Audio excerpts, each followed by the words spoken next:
Okay, Julian, you're next. Okay, hi guys. Nice to see you guys again, returners. Julian Martin from an undisclosed location in the Middle West. I keep things on the down low, so I have to use a pseudonym and all to protect my career, my day job and all. But because I write like a little bit of a crazy person, so Michael and Alex can attest to that. We've all reviewed each other's scripts a little bit. Mike read Death's Brother, my Nicole 20% and Screencraft horror semifinalists. It did make there. It's probably improved a little bit since then, but so yeah, we go back to Talentville, which I'm about to hit up again because I'm on page 81 of my comedy script. I keep chugging forward on it. Some of you notice I've gone from the 60s to the 80s now since we started meeting, but I have a 90-page cap, so I want to stop before it's 90 pages. An hour and a half comedy, but it would be like a script meant for if the Marx Brothers were still alive, perhaps they could do this script. So, but also gender flipped the Harpo character, so that's a woman now. But I'm doing my best to keep the spirit of Marx Brothers comedy alive in the script. So pretty soon I'm going to go back to Talentville to get some reviews there again, and or looking to other places perhaps to get some reviews. But I do want to try to get it polished up because Screencraft's comedy competition is opening up, and the early deadline is February 28th. So I'd like to try to make that deadline here. So I'm feeling pretty good. I got one major sequence left to go and wrap it up, and maybe put some few more jokes in there. I got to get more than one in there. Alex said he laughed once reading the first 40 pages. So, we'll try to get 2 or 3 laughs in the 90 pages. That's what I'm doing for now. And I'm also querying for agents. I have a literary fiction novel called Junie Q and the Secrecy of Desire. And I'm trying to find an agent to rep. But if not, I do have an offer to publish through Lost Boys Press, run by Ashley Hutchinson and Chad Ryan, some popular writing community folks on Twitter. So that's me. Good. Nick, you're up. Hi, hi everybody. It's nice to see you all again. So I'm Nick Sharma. I'm based out in SF Bay Area, California. I'm currently, full-time. I'm working in global web marketing at a high tech, but I started doing screenwriting as much as I can from last year. I have 2 scripts that I'm currently working on, which is the action comedy called Kashmir Confidential, and the other one is a rom-com, Luna Weds Muna. I'm in the process of rewriting. I'm also in the process of looking more and tailoring it more towards like a mini series. So I'm trying to do some more research on mini series or so I can customize it based on that. So that's kind of what's going on right now. But yeah, in the meantime, in my downtime, I'm going to the webinar, trying to attend as many webinars, reviewing scripts that are similar to content I want to write about, getting familiar with websites like Screenwrite Drafting and Inktip, and reading books like supplemental books that can help me. I'm going to be attending the webinar, Pitches That Sell. Thanks, Caroline, for sending. It seems like a pretty good webinar. But yeah, that's what I'm doing, and I'm just using this opportunity to learn more about resources and networking and opportunities. Yeah. Great. John Cook. Yes, I pay my bills by editing, shooting, and directing for an Indigenous news network here in Canada, and all name numbers. I live just south of Ottawa, and it was minus 20 Celsius here last night. How that figures in Fahrenheit, it's too freaking cold, man. And I've always written for myself, but my latest one, I'm calling it a hayseed opera. I started with the Faustian story and just developed my own storylines from there. And yeah, I have a few things on that I've more or less finished, if anything's ever finished. But this is the one that I'm kind of most keen about. Great. Pauline. Hello, everyone. I am Pauline Williams, and I am based in Illinois, Central Illinois, where I'm a professor at Illinois State University. I enjoy coming to this group because I always learn so much, and I really like the fact that, you know, the people do pay it forward, and, you know, I'm looking forward to sending Doug some of my work in the future, and Alex is working on something for me, a table read. Hopefully I'll be able to attend a table read that he helps to arrange, because I'm looking to do one with the script that I'm working on. But he invited me so that I could see how they go. So I appreciate that. I was on sabbatical last semester, and I had a lot of time to, in addition to what I was doing for my research, to also do a lot of writing. But I really feel that I'm at a standstill right now coming back, because teaching, once again, I didn't come back to the same thing. It's teaching during the pandemic, and everything is online, classes that were never meant to be online. So I've done a lot of work. At the least, it's 15 hours a day of work, and I just don't have anything left for my creative work.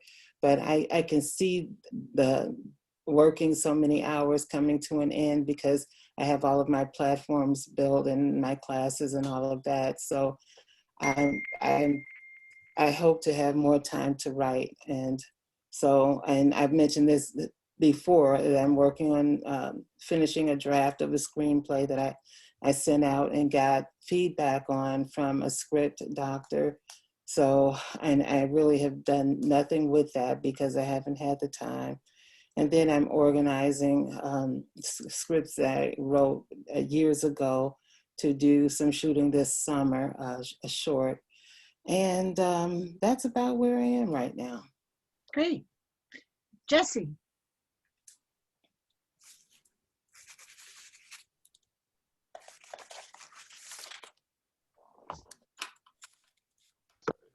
Oh, there we go. Hi, everyone. I'm Jesse. Haven't been here in a while, but definitely want to get back into it for 2021. I currently have 3 episodes completed of a series I'm working on. I know you're always typically supposed to just write the first episode, but like it's something that an idea that I just kept going with, and it kept giving me a much better understanding of the characters. So even when I wrote my 3rd episode, which happens way later, because I just knew I had a better insight of who the characters were, I was able to go back to my 1st episode and say, you know what, he wouldn't have said that, he would have said that, and kind of play the lines around. I also have one project right now, which I started in mid-late 2019, that I'm really trying to get back on. It's a kind of comedy drama about a university student who's working as a bartender in a male strip club. That's something that I'm definitely trying to get back on. Great. Fatima. Hi everyone, my name is Fatima. I'm from New York, Brooklyn. I'm so happy to be here. I am a writer, and I just started my screenwriting journey a couple of months ago. I was overwhelming with a lot of resources and a lot of meeting and stuff, but I cut most of them, and I try to focus on the books that Mr. Doc told me about, is Screenwriter Bible, and also I'm writing every day, and I'm working on my my first feature script, which is drama. Great. Yeah. Okay, and then myself, as I said, I'm in Canada, and I contacted my script doctor today because I haven't heard back from him since December 22nd, when I sent him off my spec Hallmark Christmas TV mystery, and he says he'll get it to me this week. Now, I mentioned it to a director producer for Hallmark, and he said, have I got a Bible written in? And I says, well, I guess I better do that.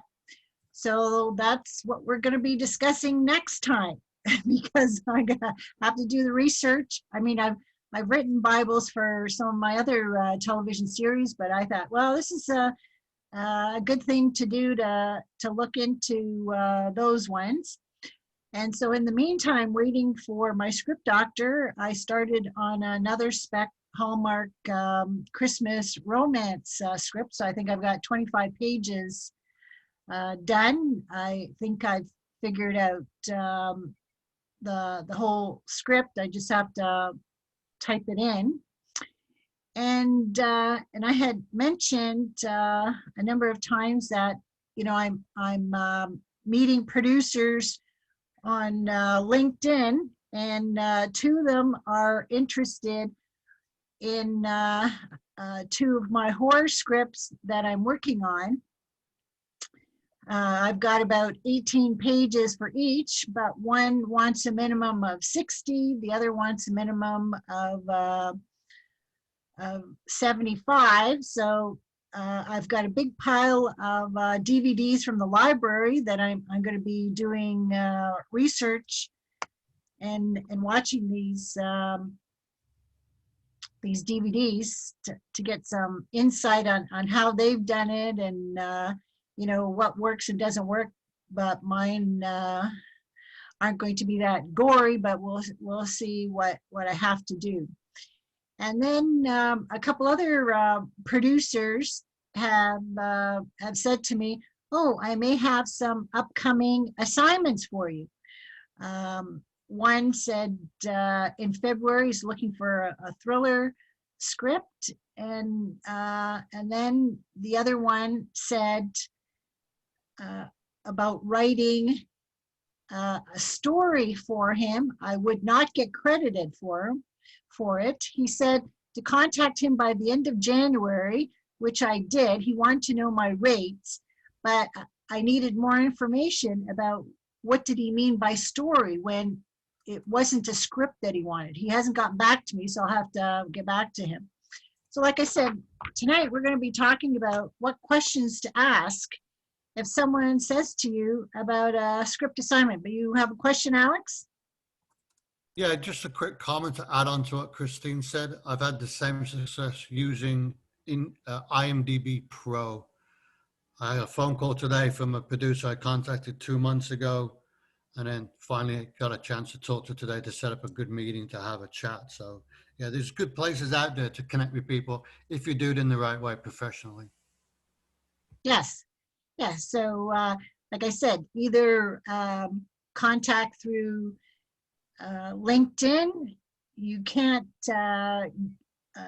jump on them, you know, to push your stuff. I always say, thanks for connecting. What are you working on?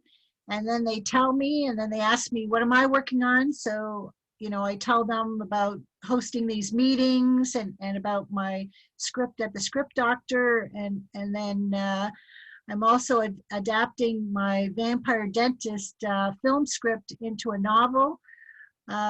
So, and that starts things talking. Okay, so about what kind of things to ask if somebody's thinking of giving you a script assignment.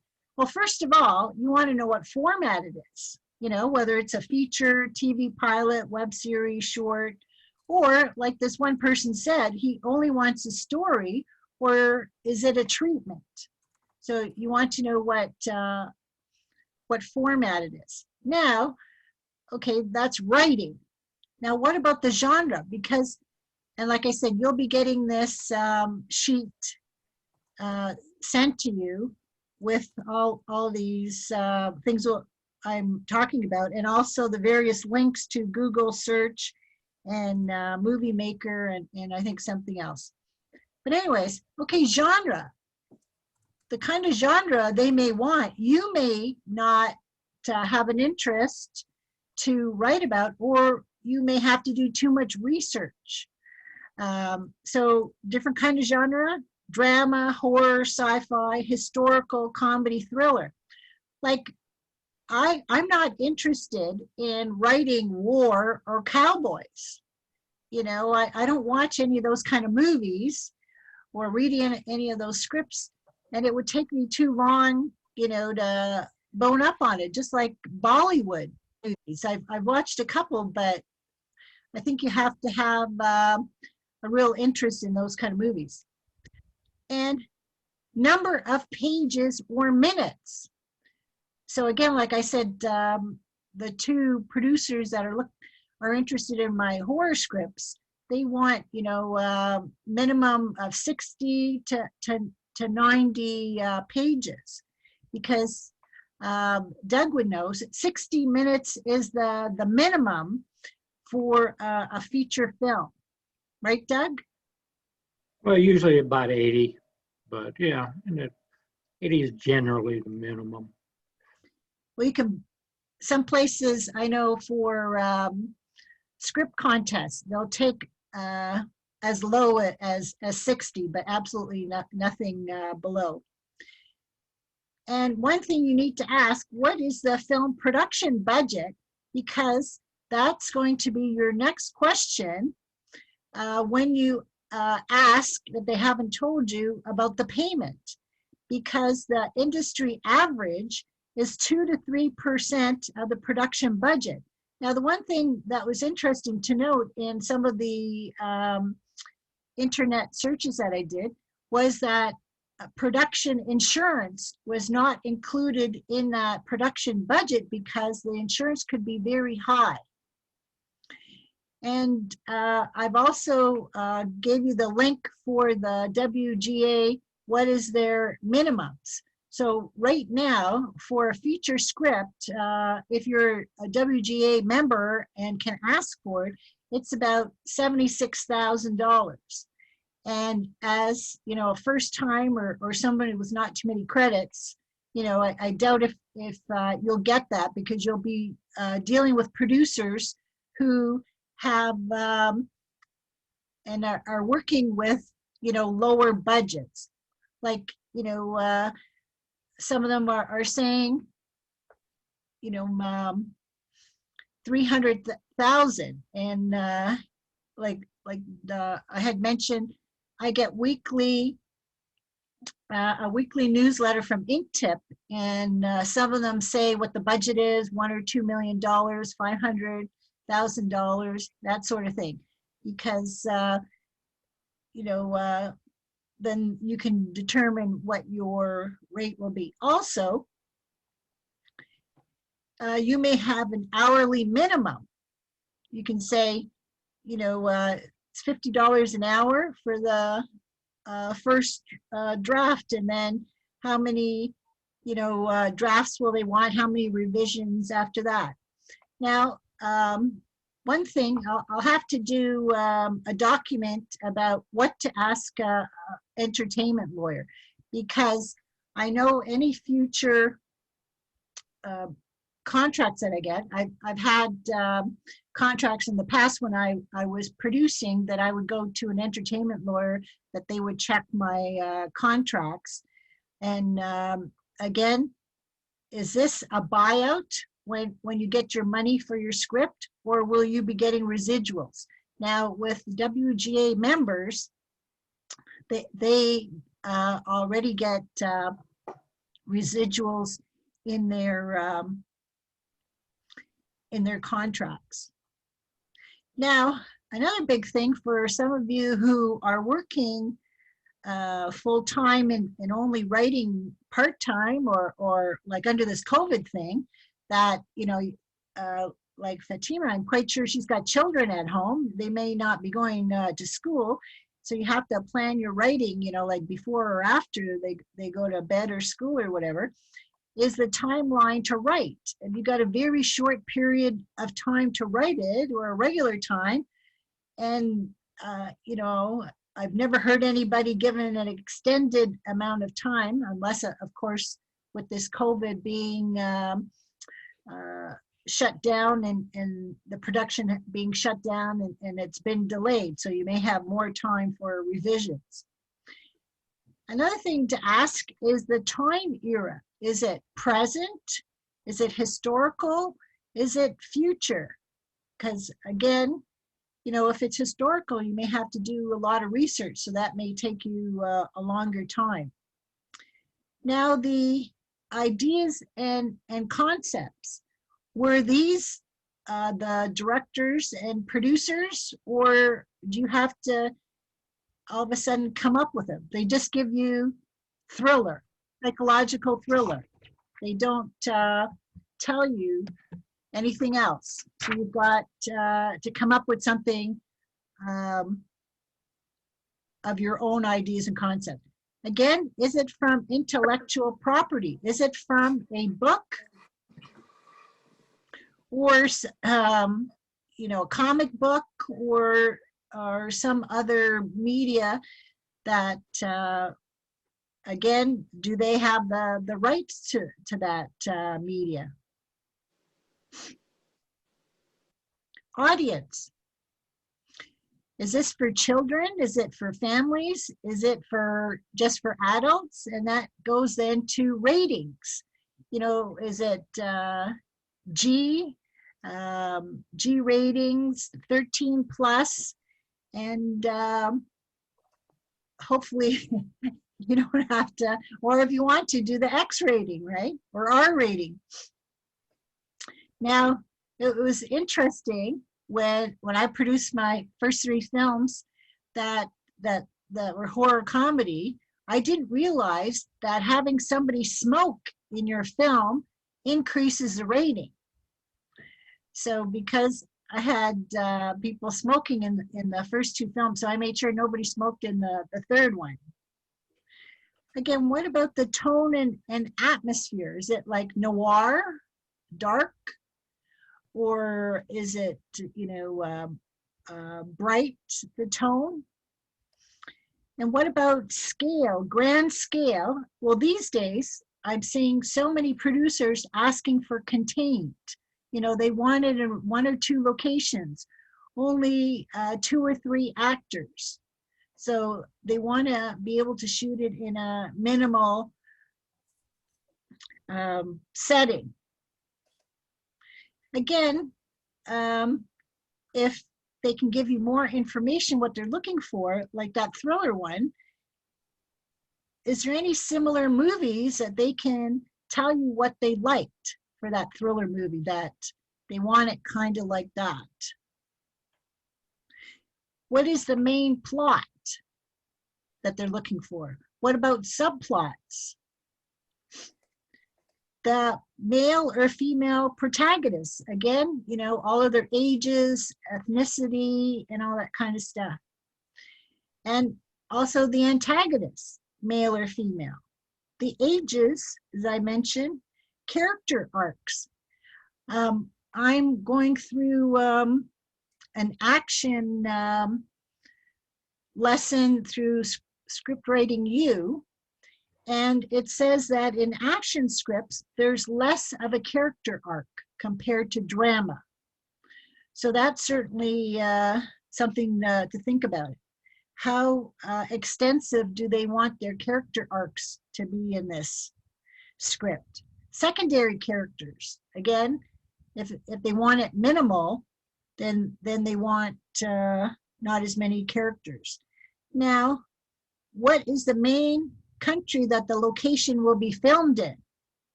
You know, like Canada or the United States, and depending on what location, like here in Hamilton, we get more tax credits than Toronto. Sudbury and North Bay in Ontario get more tax credits than Toronto. So if you can go and film there, it's better. You see a lot of Louisiana and Georgia filming because I guess they give their own tax credits. And is this in real locations, or is it a stand-in location? Because I know BC is often a stand-in for some US cities, especially for the skiing and winter ones. And what about green screen? You know, because I know my fourth movie, I shot the B-roll in Cuba, and then we green screened it with the actor. You would have to provide plot points if that's what they want before you start your script. And like I said, they may want the beats or the treatment.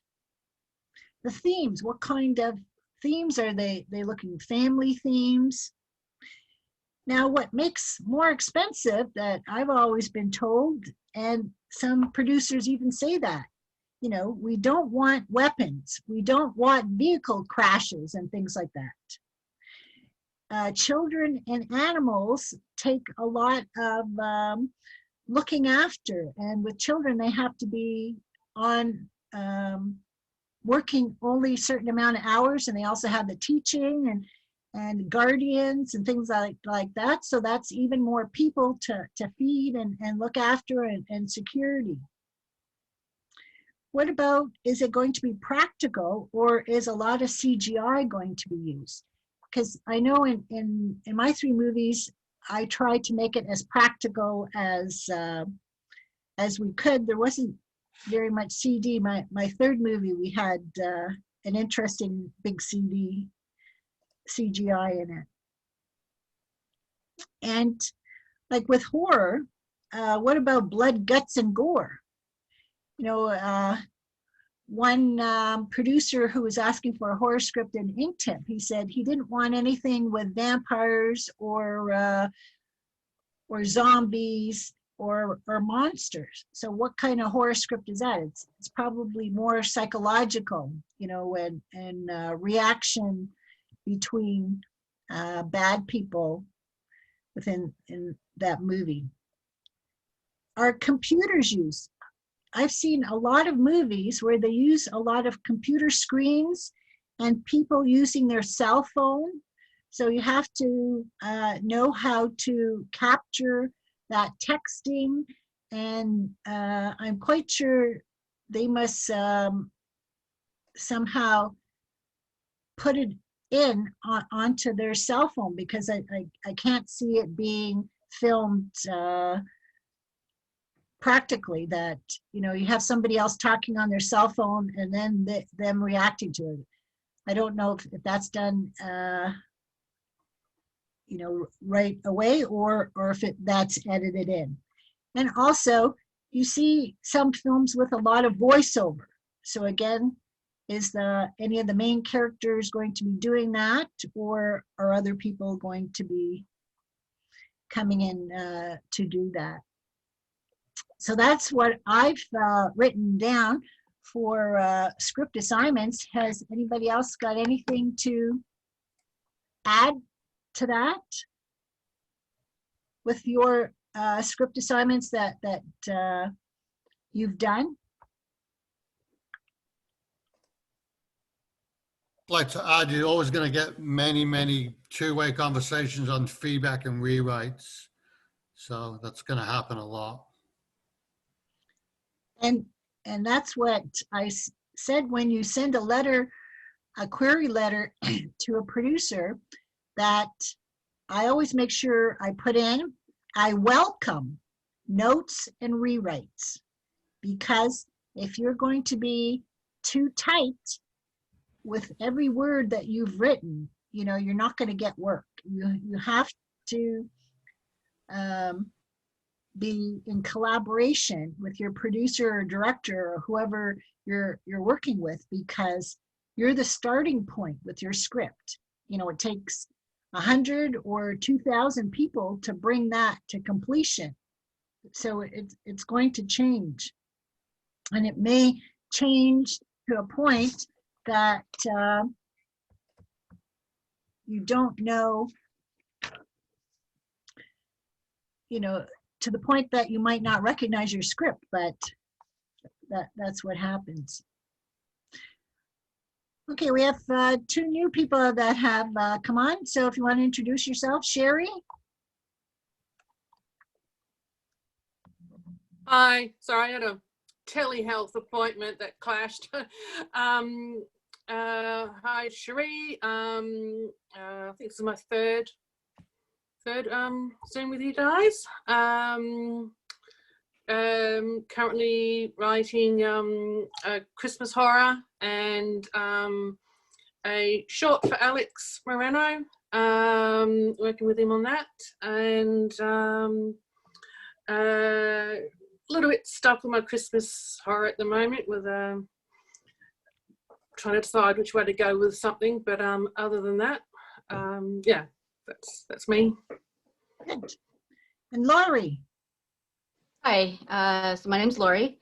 I just got, the reason I'm late is because I was doing in a scriptwriters meeting with my film partner, so ran a little late, apologize.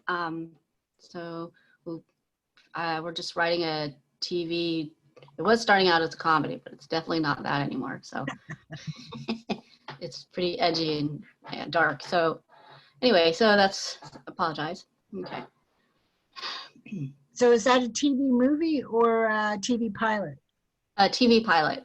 So, and I was also working on my feature script as well, screenplay.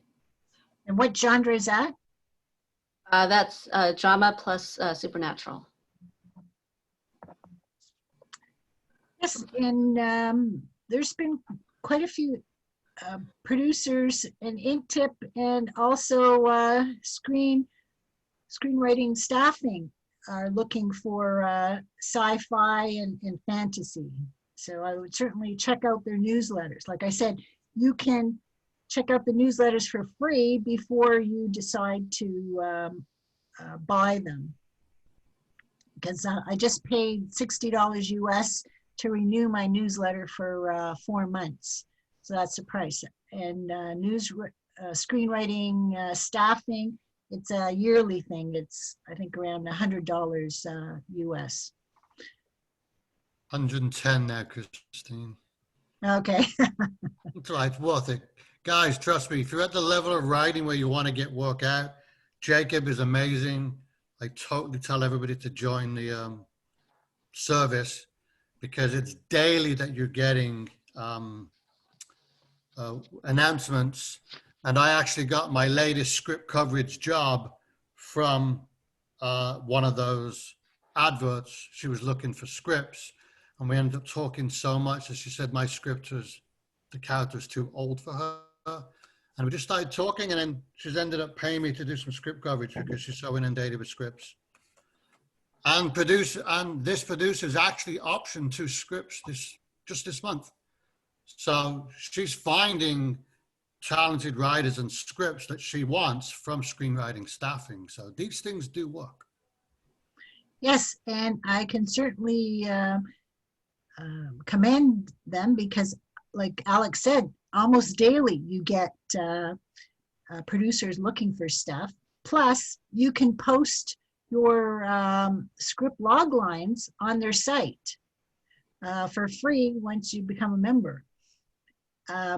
To post any short script log lines. So Pauline, if you've got some of those, and somebody else had mentioned they had a few, you can post your short log lines on inktip.com. It's kind of hard to find the location, so if you email me, then I can show you where it is. And that's up to a year. They'll keep your log line on there for a year, which just reminds me I have to go back and reposition it again. So that's a good deal for free, right? There's not too many places that let you do that.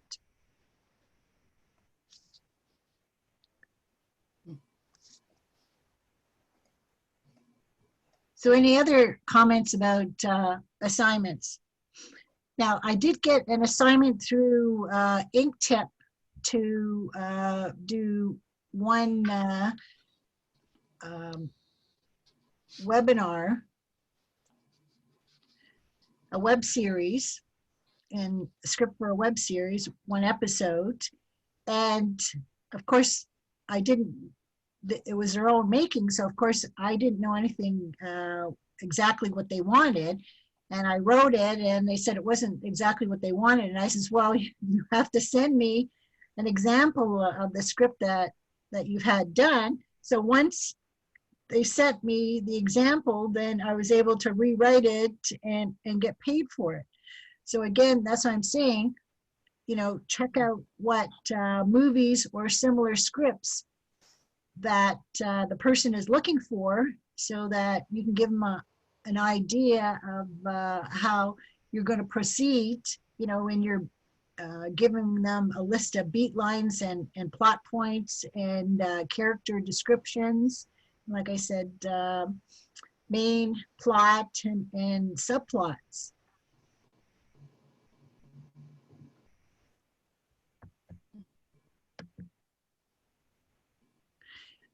And somebody wrote, comedy is so hard to write, from Alex.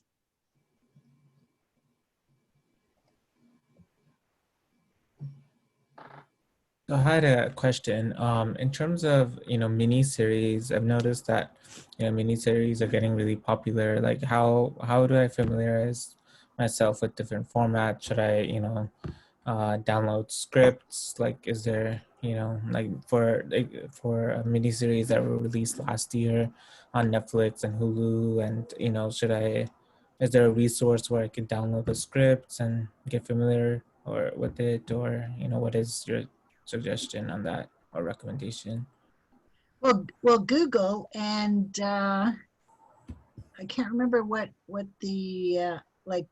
It's similar to IMDb, but it has to do with scripts, and you can download some scripts for free, and some places charge for it. So you have to just Google the name of the script, or or go to IMDb to find out how many episodes and how many years, if it's new, and which one you want to look at, so that you can see how it's been written. And again, you won't get any spec scripts. You'll get the produced scripts, anything.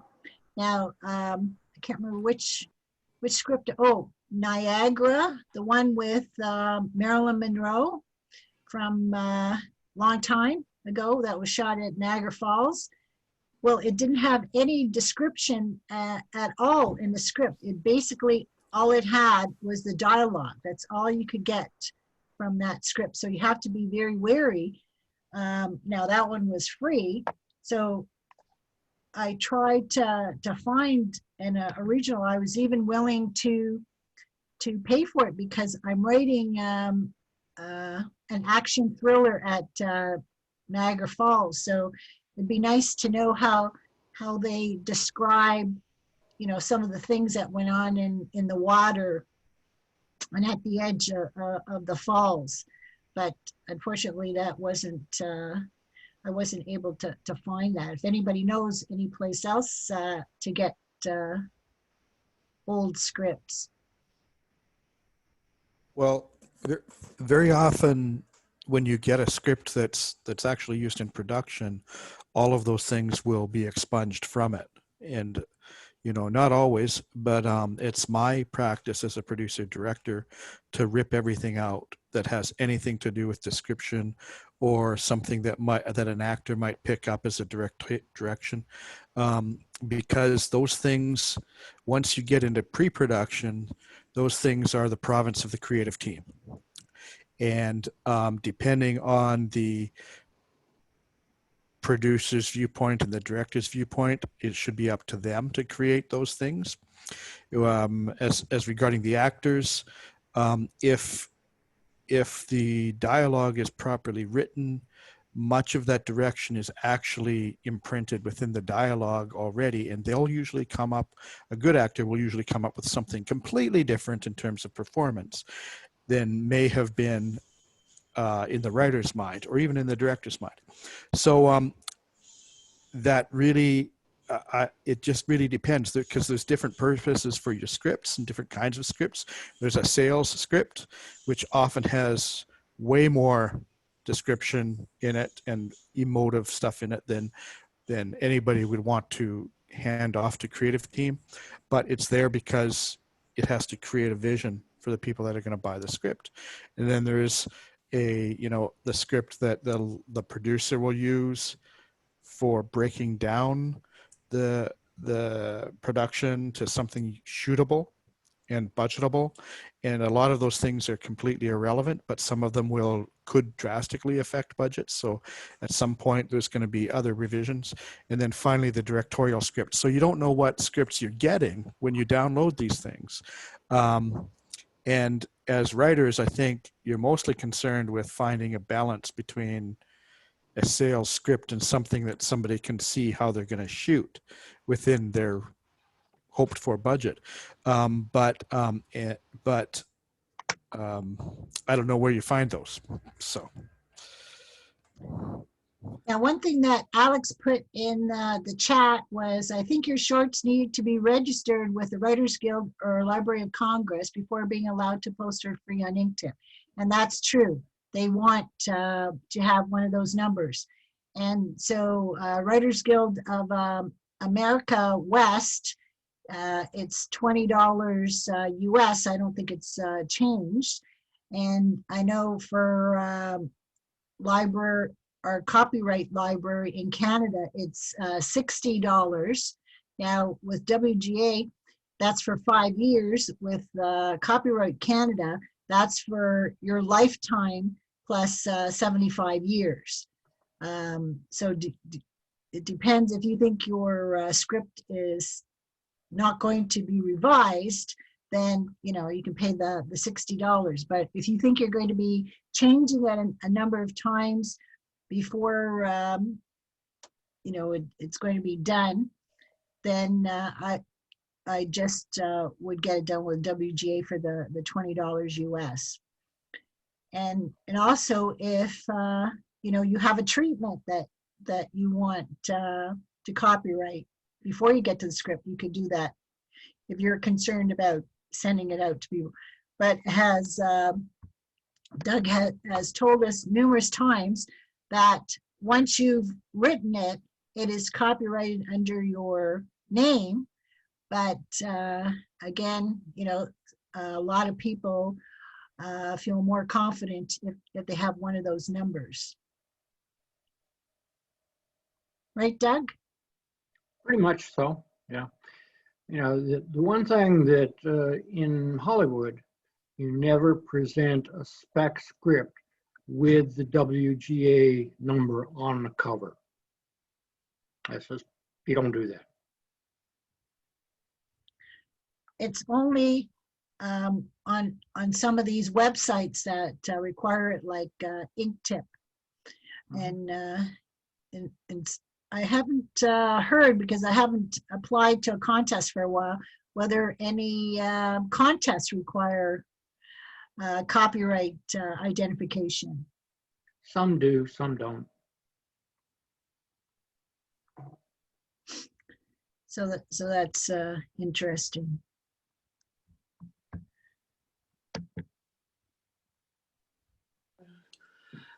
Hi, Christine. Yes. Last meeting I mentioned there was a producer looking for Christmas movies, family Christmas movies. And I couldn't find the information, but I thought I'd just let you guys give it to you now, if that's okay. Yeah, put it in the chat. I'll just put it in the chat. Yes. Yeah, typing on this thing, it's so painful. Okay. Yeah, because I know Vivian Lee, she can't be with us tonight, but I had asked her, because I remember somebody asking about Christmas movies, and I had mentioned that I had taken a webinar that I paid for before Christmas, and the woman couldn't say enough about. I think Hallmark had produced 200 new Christmas movies, and right now they're well, up to Sunday, they were running winter fest movies. And of course, now with Valentine the next couple of weeks, they're doing more Valentine romance movies, and then they'll continue, I guess, in the spring for spring romance, because that that will never end. You know, Hallmark and so many other channels want kind of, you know, fluffy, no violence, no negativity, you know, very little drama, the real drama that you see in scripts. So it's nice fluffy movies that feel good movies. At the end, I'm always making kissing noises when they eventually kiss, you know, the last 2 minutes, because you may never see them during the whole movie kiss, and they fall in love after 3 days kind of thing and can't be without each other. It's silly, but it's escapism for so many women. And when I was talking to my entertainment lawyer on Saturday, she said, you know, for what else was going to be on television that night, she needed the escapism. She didn't want the blood and guts of a horror movie that was going to be on. Alex, you're laughing. I just put something silly in the comments. I got a good love story for Hallmark. It's a liberal and a QAnon supporter. A liberal and a QAnon supporter. It's an American thing. I was going to say, I don't know. Yeah, it's very American. Yeah, as an American, I don't know if that kind of love story is possible. So, or it ends in a murder-suicide. How about that? But now I heard that Hallmark is getting more diversified in the kind of actors that they're using.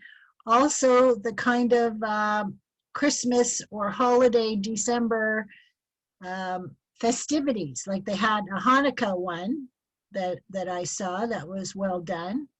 It was a subplot in the main to the main plot, and so it's something to think about. You know, if you have a different ethnic background, that you can, you know, weave that in, because I've been watching Coast Australia the last few weeks, which is totally fascinating to learn more about Australia in these travel restricted days. And there's a big Italian community on the East Coast. So, you know, there would be Italian communities all over the place, and you know, Greek and Portuguese and Polish and German. So if you know of any of those kind of Christmas or various holiday festivities, the TV pilot that I have to put the Bible together for, I'd like to have a different kind of festivity in each episode. Like I'm planning to write it for like per month. So January, there isn't anything specific. So it would be like an ice snow festival, because December, of course, would be the Christmas festival. And then February would be Valentine's Day. And then March would be St. Patrick's Day. And then April, Easter, you know, you got Mother's Day, Father's Day. So you carry on. And what is it? Well, Canada, we have July 1st, but then the Americans have July 4th. So you can have, you know, the country day. And I don't know specifically what's in August, but September is Labor Day. I'm quite sure you could, you know, think of something that isn't too communist about that.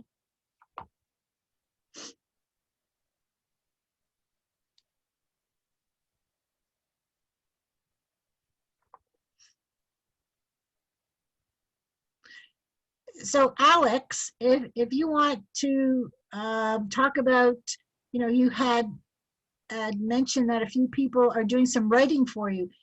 How did you assign them? Or what kind of things did you tell them? Sure.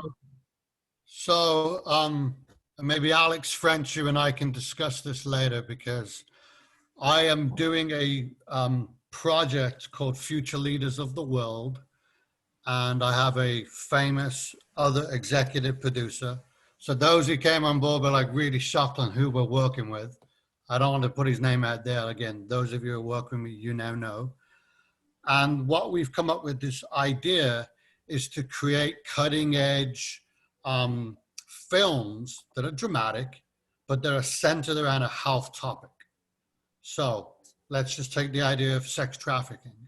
We would create a film, can only be 5 or 6 minutes long, and it's introducing the topic of sex trafficking to the audience, which is maybe college freshmen, high school kids, and then the teacher would get a lesson guide and teach the lesson. So these films are all going to be kind of like, you know, young audience, cutting edge, probably have maybe some profanity in it, but they have to be centered around a health topic. So those of you who have seen my film that's posted, that's film number 1 in the series, about 2 young ladies that realize they have to go get tested for HIV. And then the kids in the audience watching go, whoa, what happens next? I can't believe this, da, da, da, da. The teacher has them focused on the topic. And then, of course, the teacher can do the lesson guide. So that's the theme behind what the bigger project is. We're getting writers to concentrate on a health topic that they have a passion for. And we give them limited locations, limited characters for now, because of our smaller budget. We're doing 1 film in 3 different languages. So our budget is roughly, we call that 1 project, roughly $25,000 for the 1 project, 3 films. So we could have 1 crew, 1 set, but 6 actors in a 2-character short. So Sherry is working on 1, and then Stephen is not here today. He and I co-wrote 1. And that was exciting for me to do a co-writing and playing the character. So it's 2 people in the character. It's a young queer boy coming out to his father. I did not play the young queer boy. Stephen did. I played the father. So we got to really get into character and how I'd react to what he tells me, how we would react to what I tell to him. So that was a really cool way to create a script. And it's now gone to the other EP for kind of touch-ups approval. And then it goes, this is another cool thing that the funders are going to like, it then goes to a 10-panel youth advisory board. They're not script writers or readers, the audience. So they have a scoring sheet, they score everything, they turn it into the person that runs that community advisory board, and then everything is averaged out. If it's 85 or above, it goes into the pot of possible production. And then if it's under 85, we ask the writer to revisit it, to come back with a rewrite, because the kids are going to give you their feedback. So if it's going to say something like, this was too hokey, or, you know, didn't identify with the characters, or the dialogue sucked, whatever the kids are going to tell you, that's what you need to understand. They are the target audience. It's 5 people that used to work for me and 5 people that currently work for me. So not only are they in the age group, but they're all very diverse, okay? GLBTQ questioning, straight, in between, different nationalities, and they're all health experts because they work or have worked at my clinic. Some are now, you know, going into residency to be doctors.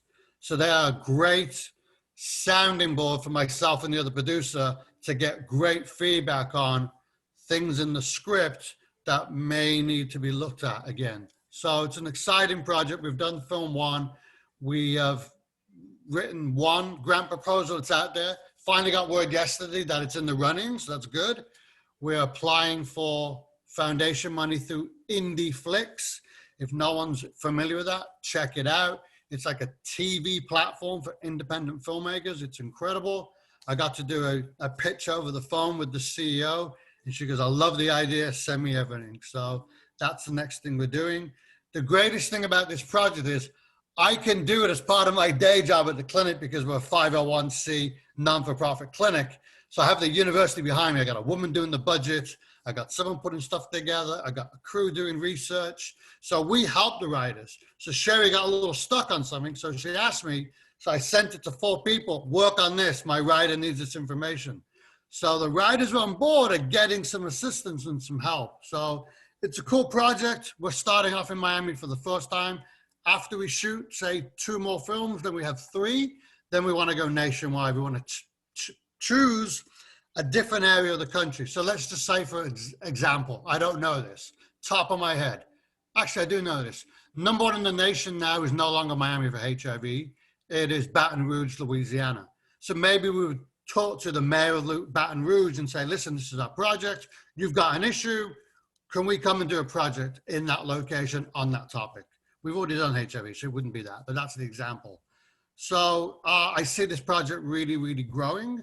We've just kind of got to get the funding to get the next 2 films filmed so that it can really take off. So I'm always looking for ideas. And as Doug is going to tell you, every week I say it as well, sounding board. Writing a short is really hard, so hard to do. So Sherry, if you want to maybe come on board and tell them your experience as you're writing one right now. Well, you know, Alex, it sounds to me like you're doing pretty much the kind of thing that I like doing out here. I'm doing a project right now on incest, which, you know, is a big deal here in Oregon, but I don't have a crew. I can't produce anything out here. I have no people. So I am lucky because it's going through the university. The film school of the university is underwriting parts of the production. They're putting together all the equipment, lights, camera, everything. So once we get the funding, we're going to do an open call. I have a meeting tomorrow with a casting director for any actors. I think we're going to go non-SAG for this time round so that students can apply from any of the universities, not just University of Miami. And then we'll choose a producer and a director that we feel is a really good fit for this exact project and script. Sorry, Sherry, go ahead there. Sounds like an interesting project to me. It sounds like something I might like to be involved with because I have equipment, I have everything, I have a studio, I have everything you need. I just have no crew.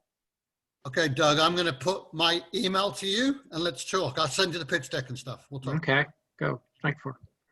Hey, Sherry. Yeah, hi. As I said, I'm doing one of those shorts for the Flow, which I'm actually really enjoying and really liking. Just dealing with the limited page count and the limited characters, and I've had a few ideas. I probably had too many ideas that I've sort of put into my first script, so I'm focusing it a bit more. I think he mentioned needing some help with the research. Mostly it's sort of urban myths surrounding health issues that I don't know what kids are saying in Miami, since I'm here in Melbourne, Australia. So very, very different things going around. So they're helping me with that. I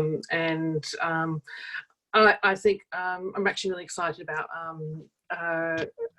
writing that, the challenges of the parameters of dealing with the teenagers, and so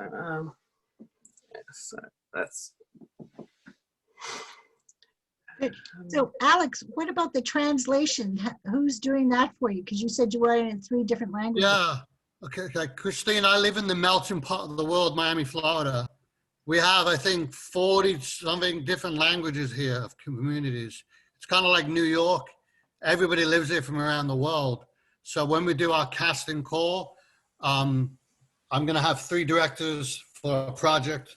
Maybe, let's just say it's you, me, and Chris and Sherry are the actors, and we speak English. When we finish, we're done, it's a wrap. We leave the set. The next 3 actors come in who speak Spanish. Then they're done. Next 3 actors come in who speak Haitian Creole. So the one film will be filmed in its language. No, but I'm asking who's doing the translation of the script? It won't need to be. I'm going to have bilingual. So if I have a Haitian Creole speaker, they will read the script in English and then state it in Haitian Creole. Oh, okay. Yeah, Because I mean, I guess I could ask someone to rewrite the script. I could do that. Shall we write the script in English? I could send it for someone to write it in Spanish and Creole. I could do that, but you know, we have so many bilingual people down here. I don't think I'm going to need to, but I could do. Okay, it's a good point. Good. Alex has sent me back a version of my script with some translating done from my Australian English to US words. So there's that. And I get it because I'm from England as well, so I totally understand Sherry's words with the U's and things like the bin. You know, I use the bin still. Does everybody know what a bin is? Okay, bin. Oh, yeah. Garbage can. Right, but in England, in Australia, it's the bin. So yeah, things like that was fun. We had some fun translating from Australian to American, so it was actually pretty funny. Yeah, that is kind of a difficult situation sometimes, because I know I've tried to write for the Australian market and the British market. I can't do it. I don't know the language. You know, we speak English, but I always have to tell them, no, I speak American. I don't talk that Brit stuff, you know. Because they have certain words or colloquialisms that specific to certain areas that you may not know. And like you said, you put bin in and they don't understand that that's a garbage can. Like the boot of a car. Australians are used to American language. We see a lot of your shows, so I wouldn't worry about that. Yeah, the boot and the bonnet, it's on a car. There's also cultural things that you don't even think of when there's other languages, that not just words that they don't use or don't understand, but for instance, in Sin 13, which is set in Romania, just a character name being referred to as a general who was going to defect to the Russians was flagged by my translator as possibly offensive to certain people, because that name was also the same last name as a World War II general who was associated with the Black Guard, which were Nazis and stuff like that. So things that you would never even think of, you know, pop up in translation. So. Yes, and also like swear words, certain words that or phrases that mean nothing, because my family background is Polish, and if you say szlak trafi, which means may lightning strike you, that, you know, literally it doesn't really mean anything, but it's supposed to be a very bad swear word in swear phrase in Polish. So, you know, you can't say those certain things. And the other thing, depending where these films are going, like they say that, you know, different cultures have different mannerisms that are not acceptable in that culture. Like certain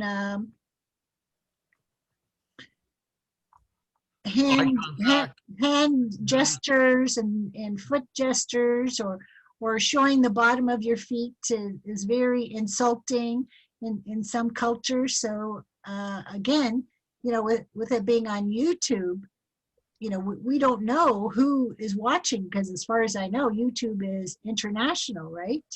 So and like, you never know who you're getting your funding from and what their background is, because everything's so international these days. You really have to watch.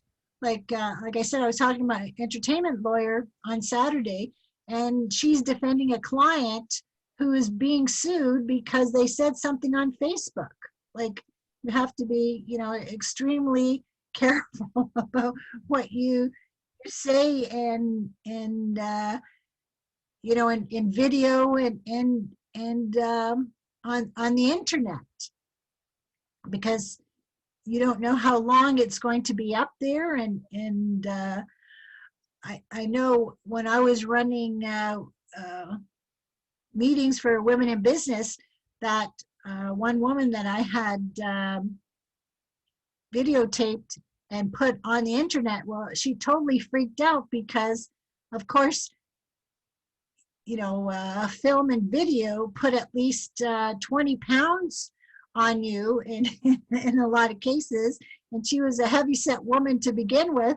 And when she saw herself and how big she looked, she totally freaked out. And her husband was into computers, and he was able to take down her image because she was totally against what she wanted the public to see. So again, you know, for those people that want to get into documentaries, you have to really tell people, if they haven't got experience being in front of the camera, what they're going to look like, you know, and how to dress and makeup and hair and all that kind of stuff, because, you know, like I said, right now the internet could be forever, and it could be hard to take certain things down. Like, right, Raymond? So may I ask a question? Sure.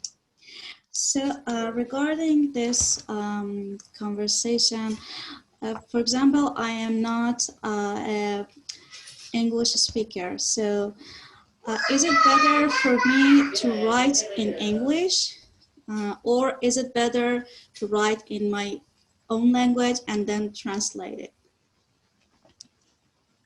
Well, I guess it depends if on the producer and director. If it is an assignment, then of course you have to do what they want.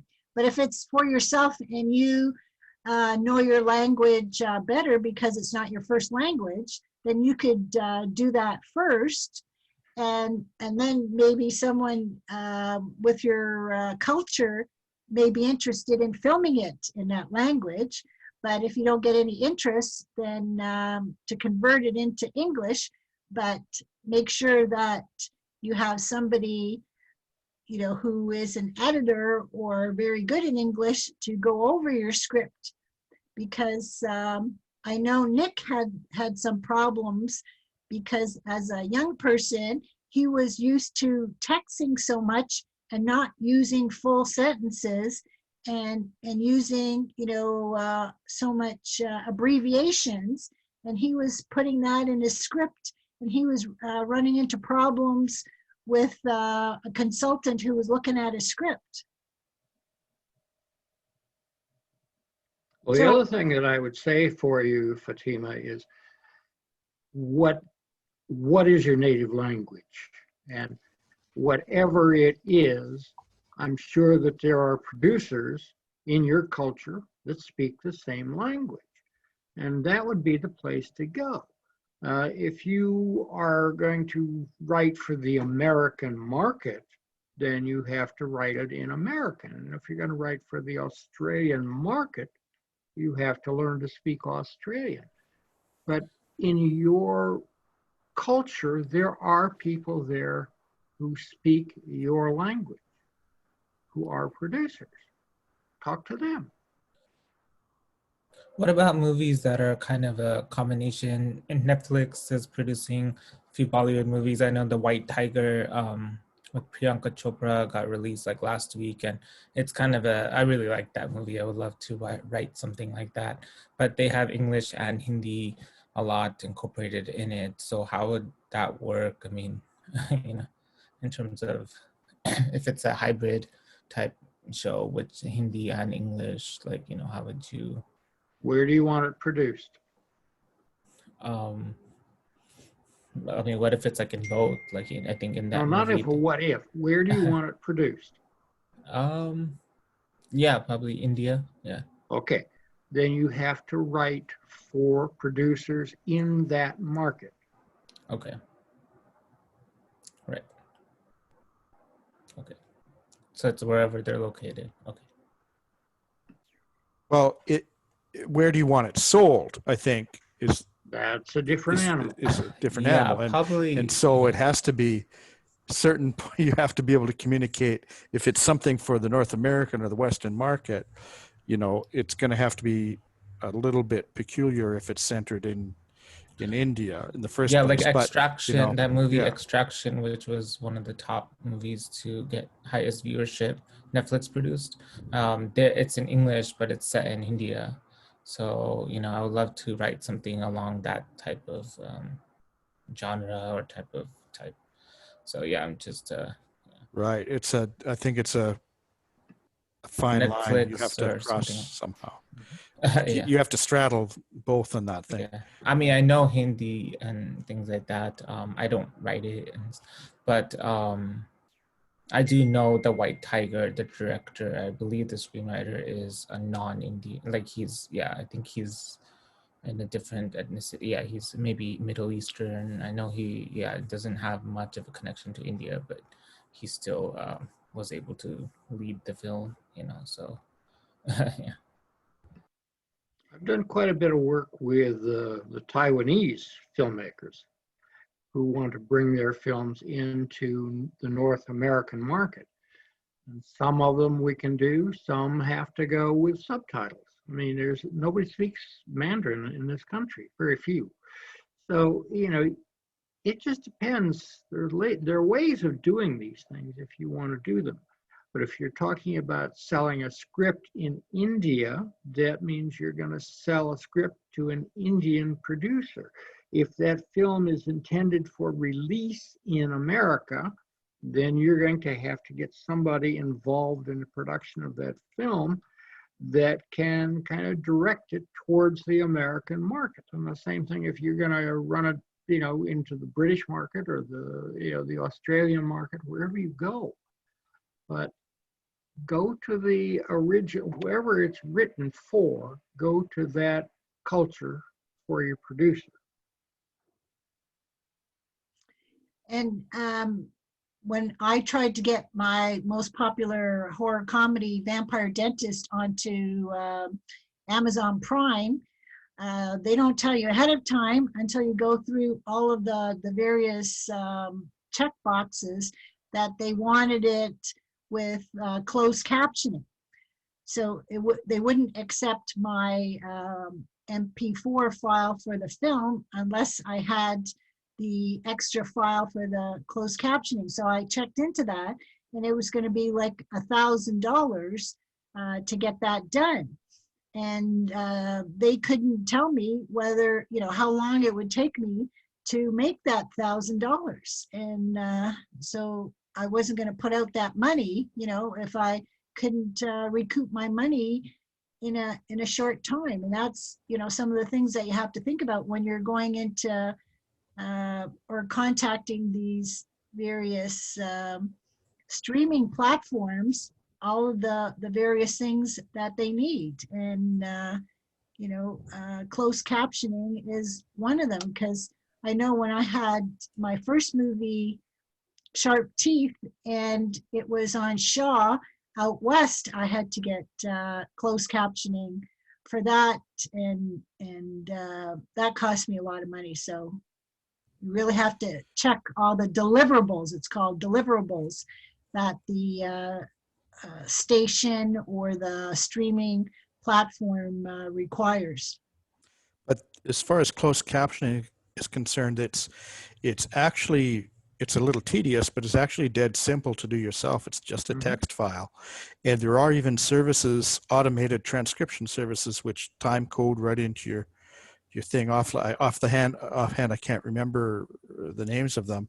And I don't know what things like background music do to the transcription, but they're, you know, $1,000. That would be a going rate, but that includes profit and paying somebody $20 an hour and that sort of stuff. And it really, it's just a text file in a certain format with time code that's read by the system. It's very simple to do. And if anybody is interested at some point, I can find some resources that people can point them to, because there's no point in spending that kind of money. If you're a big corporation, then, you know, you're just going to do that. But if you're a big corporation, you're probably doing it in-house too. So There you go. And just, Yeah. oh, sorry, just I was going to say further to the captions, if they require you delivering embedded captions, if you have access to Premiere Pro, you can do all your captioning in Premiere. You can edit them, you can move them, you can export them properly with, there's like 3 or 4 different embedded caption settings, and you can do all of that with that software. That's correct. I know, I to think add so. something to that, Yeah. what Shadow is saying is right on. And I've done that on some of these films that I used to get from Taiwan. It's not difficult at all. It's a simple thing. And I can't remember what editing program I was using at the time. I think it was Vegas Pro that did it. But, DaVinci certainly will do it. I don't know about some of the others. It's not difficult. So just do it yourself. Yeah, so I'll email you, Shadows, to find out, Sure. I think that Premiere Pro will just export it. And, nowadays it's pretty, voice recognition is pretty much 100%, pretty darn close. And, so it's really something that I'm very annoyed that independent filmmakers get stuck with such a big bill at the end of the day when it's something that nobody should have to pay, really. It's just part of and nowadays it should be part of the editing process because our audience is the world. So we really should pay a little bit of attention to that. But, it shouldn't have to cost a lot of money. That's all right if you first do it in HD and put it as part of your budget. Like my 3 movies are old and they were done in SD. So, I don't have that capability to do it. I wasn't the editor on them, and I don't know what problems there would be because everybody wants, HD masters now, and I can't provide that.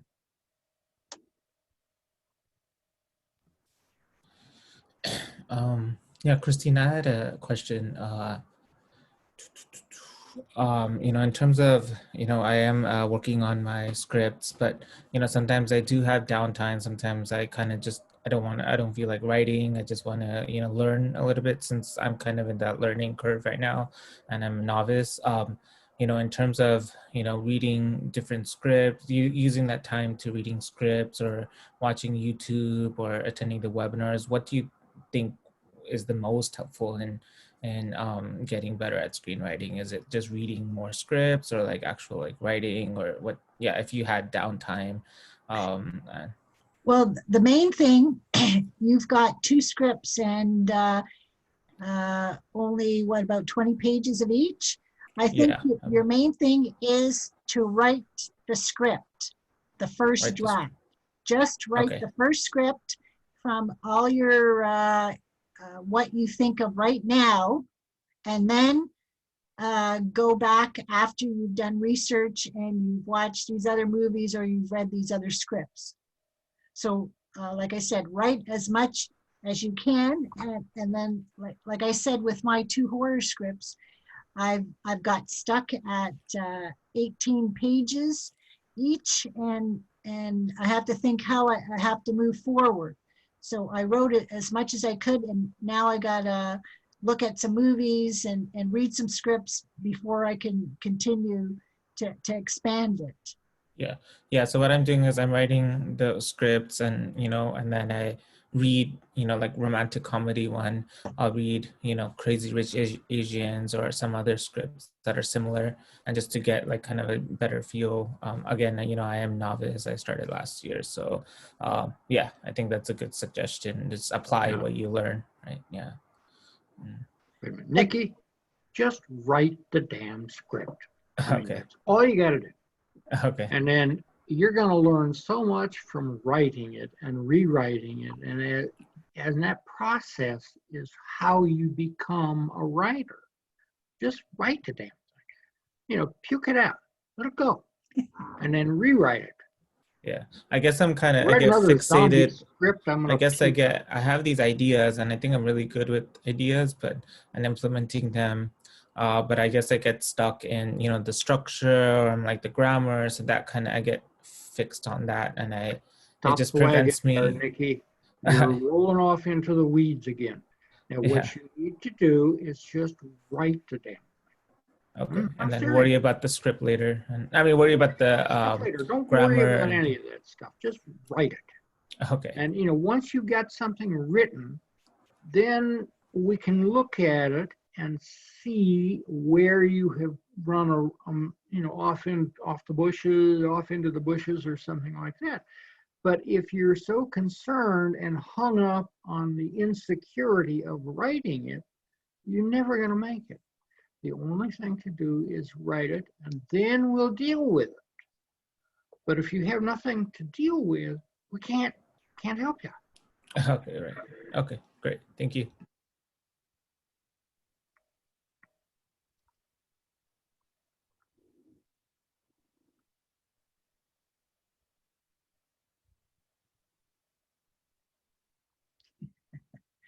What else has anybody got to say? Well, Christine, I might ask now, what I would like to see, you've got this little seminar thing going on here, this little thing. I would like to get together in this format that you have with about 4 entry-level writers, beginning level writers, not published writers, not anything else, and work on particularly a short script. I'd like to see 3 or 4 writers seriously writing a short script, that we can use this format that you have to do table reads on these short scripts, that we can discuss them, we can work on them, we can really boil them down and seriously get down to developing storylines and short scripts. Now, Unfortunately, that's not what I want to do in this group. And if you want to start your own group and do table reads and stuff like that and get people to write that's fine. You can start your own Zoom group. But as I said earlier, this is only for networking and sharing. It's not, okay. There's other groups, like Alex is supposed to let us know about the table reads. Is that correct? You're going to let us know when the table reads so we can... I have my meeting with the casting director tomorrow. He's been postponing. So hopefully I'm literally going to his office to meet with him. So it sounds like it's on. So yes, by the time your next meeting is, I should have details, probably send it out before then. Because I would certainly like to see what a Zoom reading looks like. But it's what it sounds like. Looks like and sounds like, yes. Because it's just like this, and everyone reads their parts. If you have good actors, the script comes alive. Because I know when I was developing my scripts years ago, we would meet once a month at an art gallery and invite actors to come in, and I said that I would give them a recommendation for their resume that they could put down that they were, in a reading and that sort of thing. Yeah, I'm excited for this because this will be all professional actors, and it'll be kind of like an audition for him because he's going to be in the audience. His assistant's going to run it. So the actors are going to come on board to give us their best shot because they have a casting director, maybe keeping them in mind for future projects. It's a win for me or any other writer because, as you know, you get great feedback from actors. I know a lot of people don't hold actors up here. I do. I think they're pivotal for writers in scripts to elevate your writing and really work out some things with dialogue and characters. So it's a win for the writer. And then it's a win for the actor because they're networking, they're making contacts, they've got an audition in a sense. And like you said, I'm willing to, keep them all in mind when I'm producing my stuff as well. So my other project is influencing the table read because my pitch to the casting director is I'm working with Mr. Hollywood and we are going to look at these actors who are doing these table reads for us. So it's like it's a trifecta win-win-win. So let's see. Hopefully the meeting goes ahead tomorrow. That sounds more interesting. And how often has this been going on, the readings? So I connected with a group in Texas who I was just not happy with them, and they were just, you know, people like us doing the table read. It was pretty bad. So I then put the idea to my friend who's the assistant to this casting director. So they've done other table readings in the past, like you said, live in action, people in a room, in a restaurant, and drinking and eating, having fun. This will be the first time we're going to do it via Zoom or whatever, G-Meet or whatever it's going to be. So, you know, there'll be some things to be worked out. We're choosing one of my scripts. It's a feature. It's only 84 pages long, which is, you know, on the short side for the script. So that's good that we're looking at something a little shorter. Once the casting director has the people in mind, if there's some roles that haven't been fulfilled, I can then first shot for me to offer it to actors that I know. And I have about 7 of them are ready and waiting to go. So I think, like I said, I think it'll be a trifecta win-win, unless everything gets back to normal and everyone's busy doing productions. So, you know, I'm taking advantage of the situation right now to kind of get some of these things done, because my friend, the Hollywood guy, he's slated to do, you know, 4 massive projects. So if everything goes back to normal, he's gone. Right now, he's just playing golf and reading my stuff. So I have his attention for now, but as soon as things take off again, you know, he'll be gone. So we'll see. Hopefully tomorrow, the meeting, my goal of the meeting tomorrow is A, get him on board, and B, get a date. I want to shoot for the last Friday in February. It's about a month away. That's what I'm shooting for. If you said, well, when do you want to do this? I'm going to say, well, you know, not do it on the weekends. I don't want to impose on people's weekends. It's a work thing. So let's do it on a Friday evening. How about the last Friday in February? We'll see. I don't know. I can't tell you much more until I have the meeting tomorrow. Sounds interesting, Alex. Send your email. Let's connect. There is a theater company in LA called independent theater company called Fierce Backbone, and they do a Zoom read it's usually the same night as this, just almost right after this is done. It's by invite only, but it's a Zoom read. Everyone can attend. It's free, and it's a theater company. They have writers on board and the actors, and they basically, it's more than just a table read. They're really kind of, even though most of it is a work in progress, they're kind of playing it, you know. But of course, everybody's in different locations, and so I'd suggest that if you can see how they run that one, if you're interested in seeing how they've been doing it for many months, Alex, and I do attend it fairly often, and it's usually quite interesting. You know, it's a good, because it's a performance. It's not just a straight ahead table read, but they have a director in attendance from the theater, and they go through the whole thing. Sometimes they do excerpts, 2 or 3 or 4 a night. Sometimes they do a whole play, and at the end, then everybody gives feedback both to the actors and to the writer.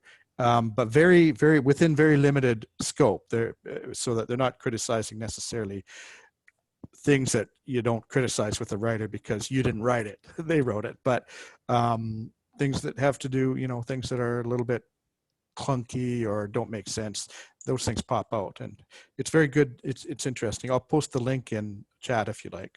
Yeah, I think the Q&A afterwards is vital for us. Yeah, please post the link. Yeah. And so I said there are other places where, you know, people are doing readings on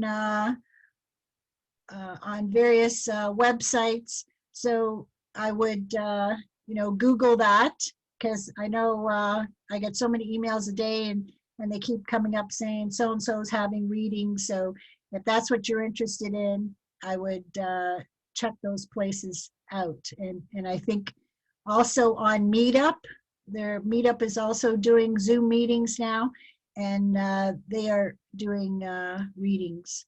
So check those things out.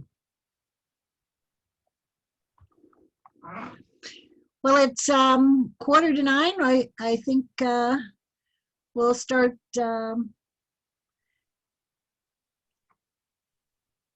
signing off. And so we'll go around to everybody and find out what you're going to be working on until we meet again, which is Monday, February the 15th. So if, you'll get an email on the 12th to remind you. So Pat, if you want to tell us what you're going to be working on in the next 2 weeks.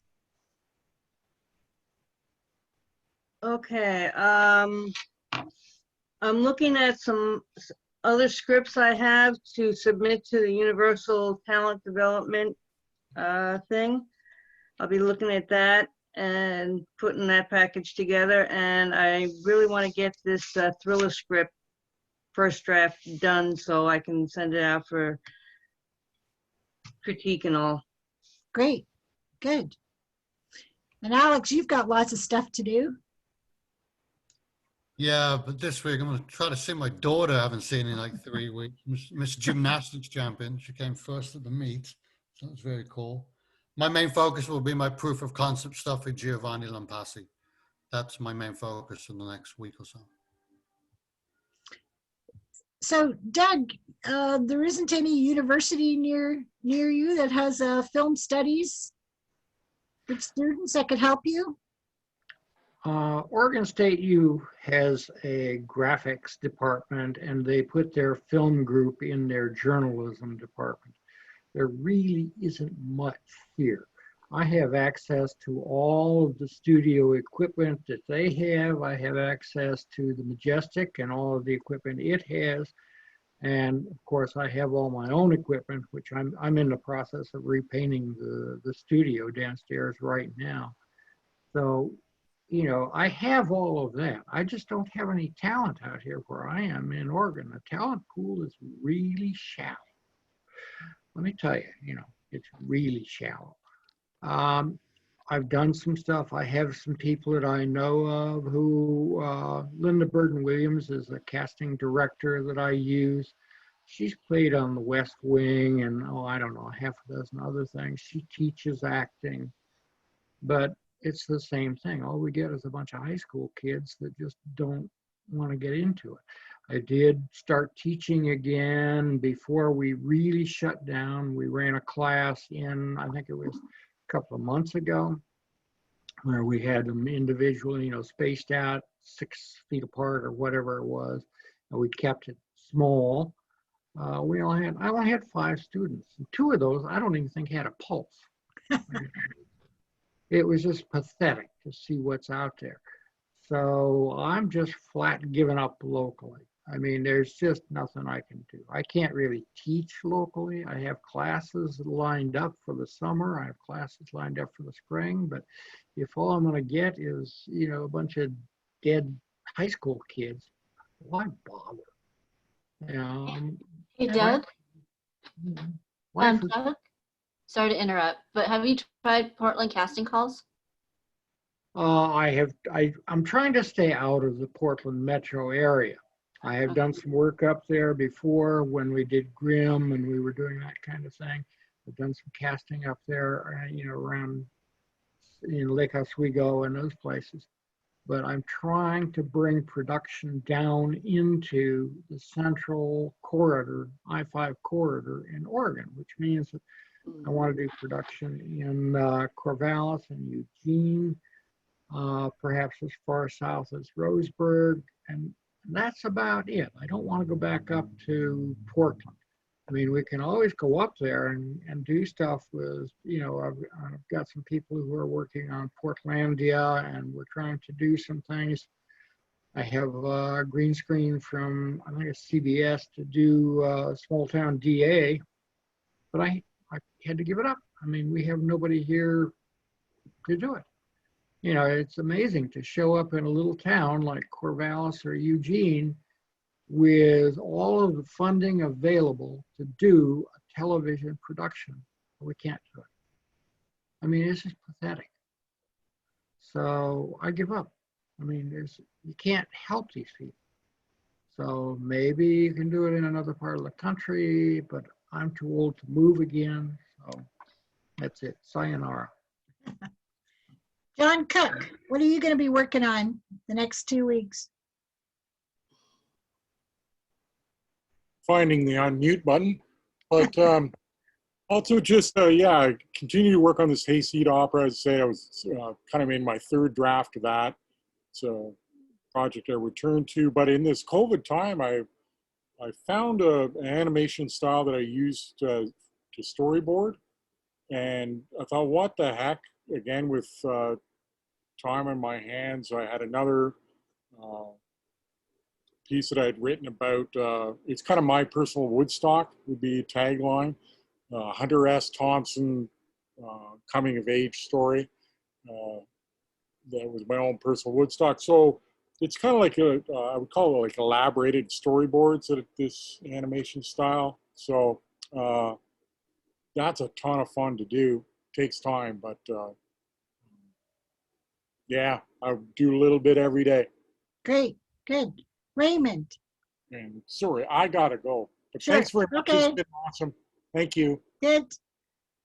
Yeah, just to break in here, I gotta go too. So Okay. I'll talk to you guys another day maybe. Yes, good. Okay, Raymond. Yeah, I honestly, I'm gonna have a takeaway more than anything else. I like Shadow's takeaway, all the descriptions from scripts so that people can read. Let the actors do the acting, right? That's actually pretty cool. I'm reading a lot of scripts currently for some projects that I'm hoping to pick one to help out. We have a team of people who want to do a script, and we just don't have a story. So we're the opposite of Doug, crew, equipment, but no crew. We have all the crew and equipment, but we have no script. So we're kind of working on that on our end. But yeah, so definitely the takeaway. I like that takeaway from Shadow. You talked about it. That was awesome. That's a good takeaway for me. Great, good. Shadow. Okay, well, I'm behind in prepping our release for Sin 13, which is supposed to be tomorrow. Probably going to be 2 days late. It's a lot of promotional issues and programming issues on back end and payment gateways and stuff like that have nothing to do with producing.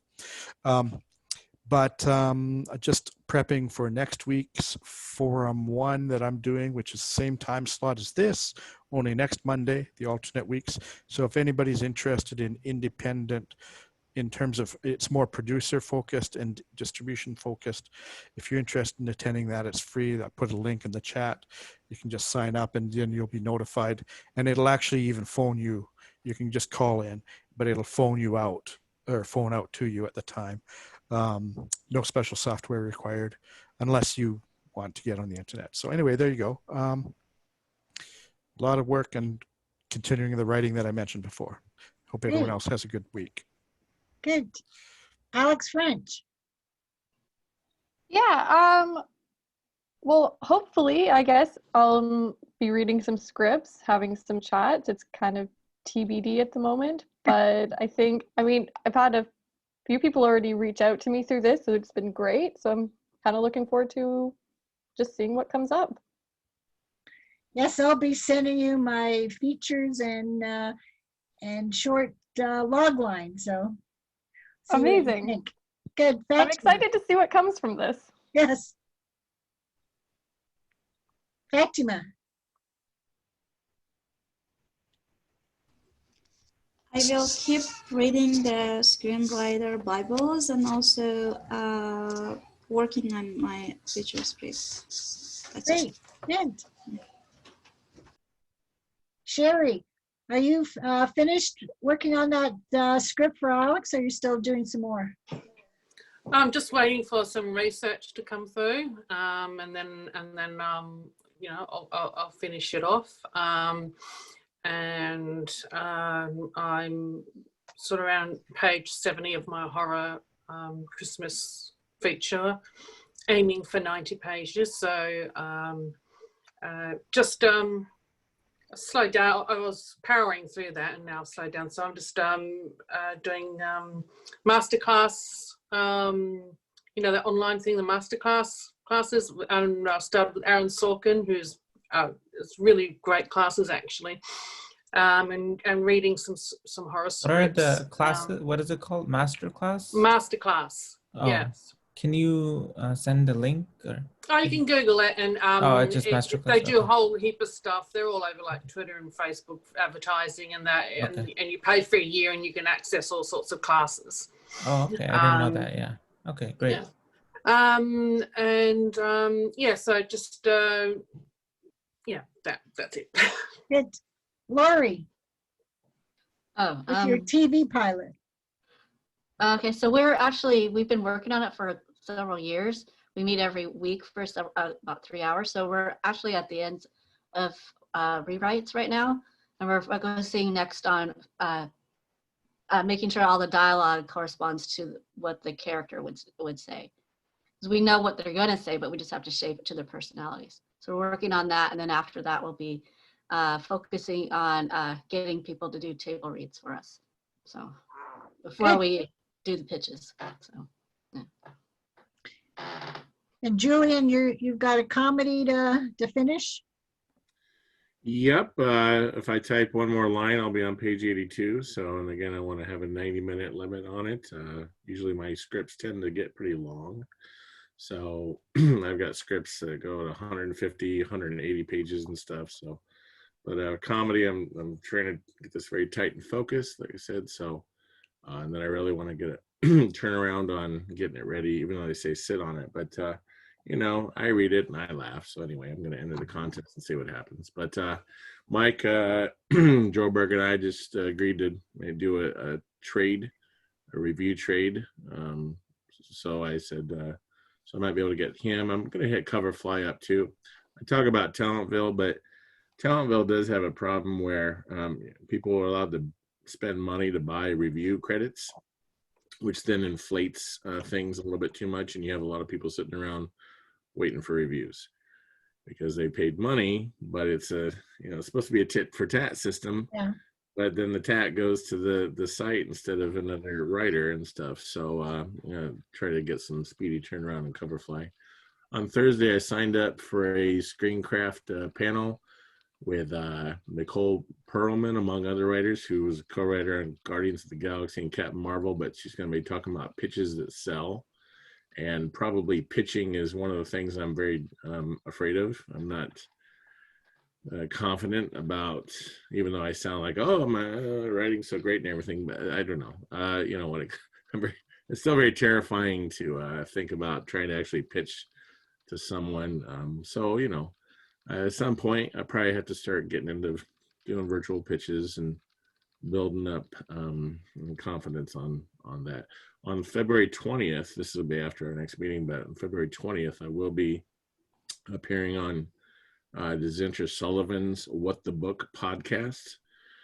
She's a big person in the writing community too on Twitter. I don't know if you've heard of her, but she's an indie author who has written quite a few books, and she's been doing a podcast where she will interview just about anybody, which is how I got in, because she'll interview about anybody. So, but she's interviewed my editor and the Lost Boys Press folks and some other writers who are popular on Twitter. So I'm nervous about that too. But if, you're interested in talking about yourself for an hour or something on someone's podcast, and being treated like an actual writer, it might be cool, so. Can you put that in the chat, the link, please? Yes, please.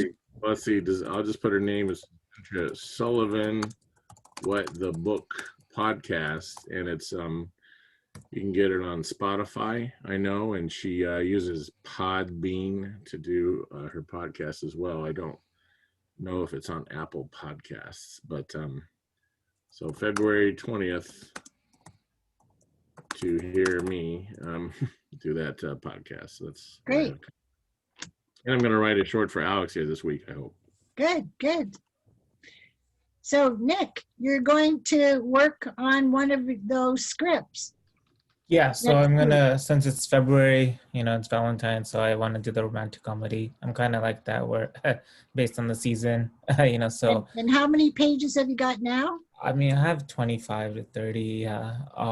So I'm gonna work on that and, doing the rewriting. I'm gonna read up a little bit more on, like just to get familiar more with the romantic comedy scripts, download them, and so I can see where I can maybe add or edit. Also, yeah, I mean, Fatima gave a suggestion about screenwriter Bible, so I might read that a little bit too while I'm rewriting. And yeah, I mean, maybe research on some mini series formats. And I mean, I do want to add a little bit of Hindi and in the mini series, so I'm gonna see how I can incorporate the languages, research on that. And I did register for what Julian registered for the Thursday, February 4th at 5 p.m. Pitches at Cell, just to get familiar with that. And yeah, I mean, just so yeah, I mean, these resources are all good. So yeah. So don't forget, when you're on here, it's like a mini pitch, Yeah. that when I tell you to introduce yourself, you should be thinking about, as if all of us were producers, what are you Yeah. saying to us? That you have to be very succinct to tell us Okay. about your project. Okay, sure. So what I'm going to be doing in the next 2 weeks, so hopefully my script doctor will get back with my Hallmark TV pilot, which I now have to write the Bible, and then do more pages on my Christmas romantic movie. So we'll see how, everybody keep well and healthy, and we'll all see you on Monday, February the 15th. Okay, Christine, one more thing. I changed my email address. It's Nick Sharma, screenwriter. You hadn't sent me that. I could send it in the chat So actually. put it in the chat. Okay. And then I'll put that as your new email. Okay, Yeah, everybody. Okay, thank you. Okay, bye for now. Hold on, give me 1 minute. Sure. Okay. Scriptwriter@gmail.com.